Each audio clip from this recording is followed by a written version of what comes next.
page turners, and welcome back to the channel. I'm Matthew, the man with a hat who reads. And this is another exciting episode of What Am I Waiting For? For those of you who've never watched this series before, let me explain. What am I waiting for? Essentially, I look back to a year ago at a book haul, pick out the books from that book haul I haven't read yet, and then briefly talk about them and why I maybe haven't gotten to them yet, or what am I waiting for, or how soon I'm going to get to them. So we are looking back at the May-June book haul from 2022. And that original book haul, there was 21 books. And I have 8 of them here that I haven't gotten to yet.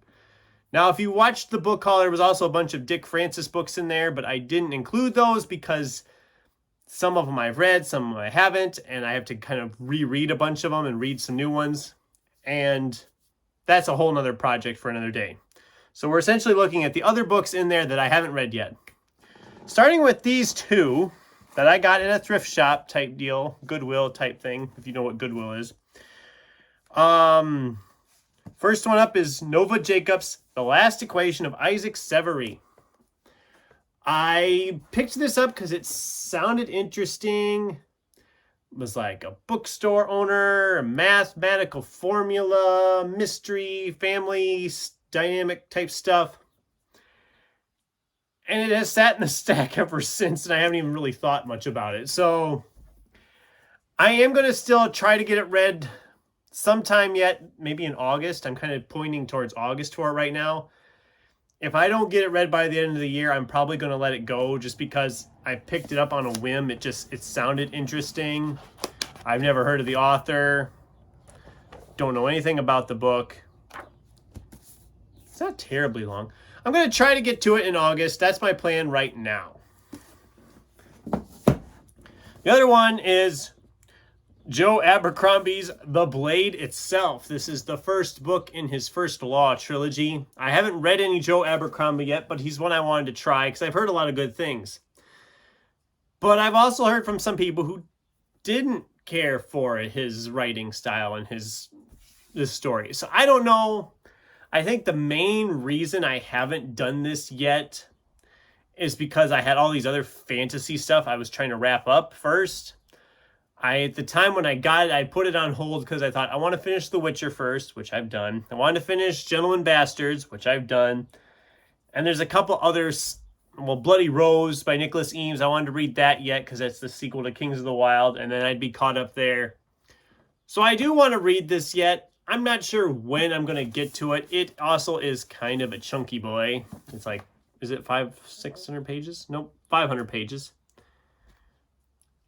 And I do want to read it. I really do want to try this series and see if I enjoy it. I just haven't gotten to it yet. I'm going to get to it yet this year. That's one of my goals for the year. But I have a bunch of big fantasies I originally pinpointed for this year, including Game of Thrones. So we'll see if that happens. And I've already got a couple big ones for Sci-Fi September that is probably going to make me not want to pick up another big book. But we'll see. Maybe. Who knows? Okay, then we have A. Lee Martinez's Constance Verity Saves the World. This is the second book in the Constance Verity series. The reason I haven't read it yet is because I haven't read the first one yet. Makes sense when you think about it. I have loved A. Lee Martinez's stuff. I'm very excited to get to this at some point. Maybe I'll read books 1 and 2 back to back. We'll see. Speaking of, that was a horrible book. Oh, they advertised a book in the back here. That was awful. But I do want to read this and the first one. And maybe if I find the third one and I get all 3, I can just say, okay, we're just going to commit and do all 3 in a month. That'd be kind of fun. Which is kind of what I want to do with the... What's this series even called? I don't remember what it's called now. The Rampart trilogy from M.R. Carey. This is the book of Kali, Keoli. I don't know how to pronounce it. I've liked M.R. Carey stuff. I found this one cheap one time, and I have since found books 2 and 3 cheap as well. So I have all 3 of them. And this is one I was like, I'm just going to sit down and read the whole trilogy, and I haven't done that yet. Maybe I should do that in August. Maybe I should commit this trilogy to August. What do you think, guys? This trilogy and Isaac Severy in August, and just say, okay, there's my August TBR. Well, there'll be more, of course, but that's what I'll do. Be good to get another trilogy out of there like that. I haven't really ever done that where I read a trilogy like that back to back. So, okay, and we got 4 more here. These are all mass market paperbacks. All of these were used. That's fine. I like used books. It really helps on the budget when you're trying to buy books. So we have Ray Bradbury's The October Country. This one is a short story collection of, Ray Bradbury is one of the greats. We all love Ray Bradbury here. It's not terribly long. I think it's just over 300 pages, it looks like. This one is actually on my TBR for June. Not for July. It's still June.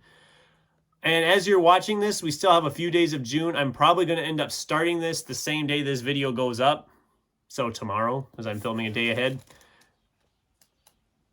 No, I'm filming a couple days ahead. I don't even know what day it is anymore. I'm going to still try to get this read in June. Like I said, he's one of the greats. I'm really excited for that because it's been a rough month here in June, and that's something I think will really be a nice clear up the month a little bit. So then we have Jeannie Koch's Alien Proliferation.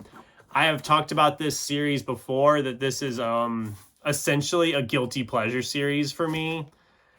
I've enjoyed the first 3. This is the 4th in the series, I believe. Yep, 4th in the series. They're not intelligent books by any means, but the characters are fun. They're kind of absurd and crazy, and they're just stupid fun. And I do want to read this at some point too. And it looks thick. It's like 450 pages, but if it's like the other 3, it's going to fly by.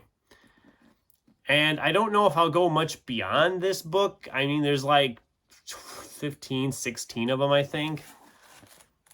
And I don't love them enough to continue on that far, I don't think, but they are okay. I've been trying to go through books lately. Some of them I have that I don't think I'll read again, or I won't read at all. I've been trying to get rid of. So that's a series that I've kind of been on the fence about. I'm kind of waiting to see what I think of that book before I continue on, if I want to keep them all. Then we have 1632 by Eric Flint. And yes, I know this copy is beat to hell. It made me mad. I picked it up, and then like a couple of weeks later, I found a really nice looking copy, but I'd already bought this copy. And I really don't want to replace it until I've read it, because I might like it, I might not. Time travel of sorts. Modern day, thrown back into the 1600s. I don't know. It sounds good. I've heard good things. I do want to read it. It is a thick boy. It's just shy of 600 pages. And the print is... Well, the print's not terrible, but...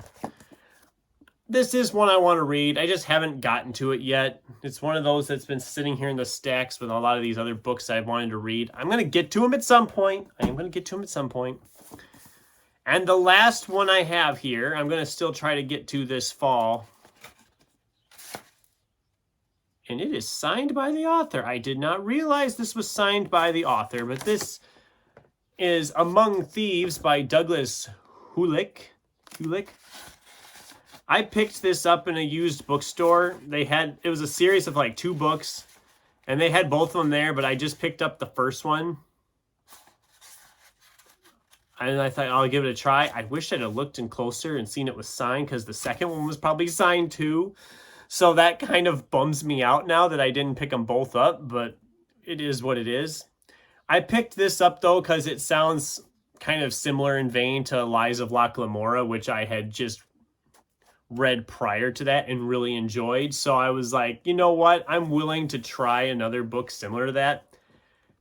Again, don't know exactly when I'm going to get to it. I don't know exactly why. I think why I didn't do it is I was, again, waiting to finish Gentlemen Bastards because I didn't want to mix things up in my head. But I am going to get to this yet this year. Maybe sometime this fall. Probably not till November, because I know September and October are already booked up with sci-fi and horror, so this will probably fall into November, as will some of those other big fantasies. But that's what I have. I have 8 books that I've been holding on to for a year now that I haven't gotten to or made any efforts to get to. So that's not bad, is it? I mean, out of 21 and I have 8 left. I mean, that's fine. But yeah, thank you for watching this new episode of What Am I Waiting For? So now it's up to you guys.